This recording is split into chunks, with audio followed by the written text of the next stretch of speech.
No more speculation. The rumors and leaks can finally sit and die. We don't have to speculate anymore. The first Model Y deliveries will be on the middle of March at March 15th, as we know now from delivery emails being sent out to reservation holders, all of which appear to be performance reservation Model Y holders. So similar to the Model 3, the more expensive configurations will be delivered first, and then throughout the year they will make their way down. But does no one else realize the significance of March 15th being the earliest day? Between 8 a.m. and 10 p.m. that's when some of the first deliveries will be happening. They're asking people to free up their calendar, but I haven't seen anyone make this connection. Maybe I'm the first one, but March 15th was the day they unveiled the Model Y way back in 2019. So this is a first for Tesla. I mean, it gets a little bit complicated, but I'm really tempted to say that Tesla unveiled a car and actually started delivering it to customers in under a year, but it's gonna be really close to under a year. Almost exactly a year on the day. We went from not knowing what the Model Y was gonna look like, showcase it on stage with that kind of boring event. There was a lot of history and telling us stuff we already knew, but almost an exact year from that day, that's the time they're actually gonna start delivering them to customers. So given the Model Y event took place in the evening, and they will start deliveries as soon as 8 a.m., maybe in that sense, it's under a year, but you gotta factor in the February 29th, given it's a leap year, so, oh god, this ruins everything. But either way, I think it's an impressive moment for Tesla to show this type of turnaround, given we're so accustomed to things being under Elon time and getting delayed and pushed back, but this, they were able to deliver a full 9 months ahead of schedule, given they originally did not want to start delivering the Model Y until the very end of 2020, and now people are going to be driving them on public roads, customers, not employees, in less than 3 weeks. It's amazing they've been able to ramp production that quickly and drastically re-engineer the manufacturing process for the Model Y, their true product, as I always call it. And I think this has a lot of potential to be Tesla's biggest hit yet, but I'll do another video on that later. I just wanted to mention that some people on Twitter were claiming they reserved their Model Y as early as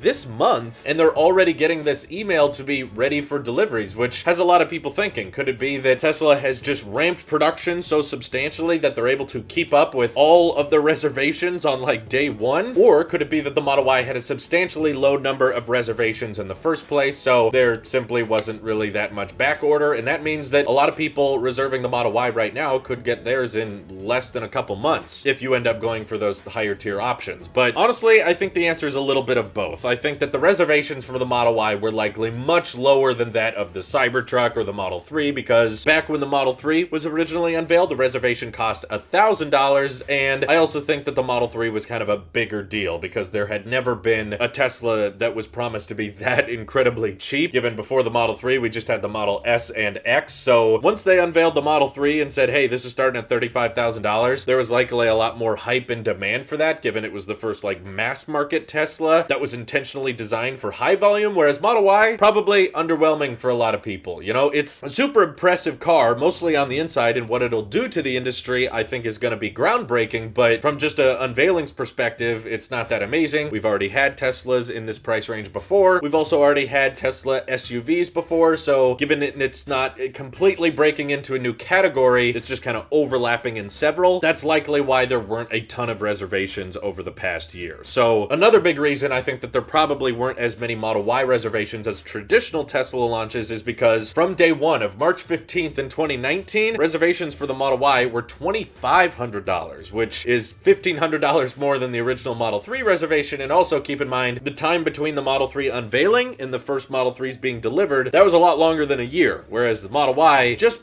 barely making that 1 year mark from the official unveiling, so there was a lot less time for people to get reservations, and it cost a lot more to get a reservation. So I'm guessing that's why Tesla never disclosed those numbers to us. You know, you saw Elon tweeting away how many Cybertruck reservations they got, but they didn't want to bring this one up. Probably for good reason. It wasn't that amazing, but that does not mean that the Model Y is not going to sell well, just because there's not a lot of pre-order demand. I think the Model Y is going to sell incredibly well from a recommendation point of view. Once people actually start ordering this thing, and Tesla is likely to restructure their website a little bit to showcase, hey, not only do we have the Model 3 coming in at this reasonable price point, once you factor in the cost of ownership and how much cheaper it is than a gas car, it actually is quite reasonable, but also showcasing that the Model Y alongside it is going to provide extra cargo space, optional seating for 7 one day, and it's not too much more money, and the range is pretty close as well, just from their safety ratings, their autonomy features, and the functional standpoint of it being a powered hatchback, that amazing panoramic glass roof, and I'm sure that frunk goes a lot deeper. I think just from people buying this thing and using it, it's going to be one of the most recommended electric SUVs of the market, and I do have faith in Tesla's original statement that this could end up outselling the Model 3, S, and X combined. This is just the Model 3 Pro Max, in a way, you know? It's just taking everything that was cool about the Model 3 and expanding on it, and without too much compromise. So in that way, I do think it's going to sell really well, even if the pre-orders aren't insanely high. But from a consumer standpoint, hey, let's just be happy that people are ordering this thing in February and already getting it in March. That's kind of crazy, considering how much we've been based on Elon time. So congratulations to those of you who ordered a performance model. Stay tuned for those of you who just ordered long range and are waiting for your email. I'm sure they will come in time. I'm sure that they're ramping production very quickly, trying to keep up with demand for this thing. But given March 15th is the official delivery day of the Model Y, I'm guessing that the standard range production is likely going to start by the end of this year. I could be wrong though, so let's speculate on that later. Thank you guys for watching. And before I go, I just want to give a quick shout out to Cayman Auto. There was a video a while back on the Tesla Semi charge plug that I had on this TV here. I found it from a website that did not credit him, and that's kind of annoying. So I'm going to go ahead and credit him and put his link in the description. Make sure you check him out. He got some exclusive photos and footage of the Tesla Semi. So thanks for helping collect that media, Cayman, and I hope you all have a good day. Take care.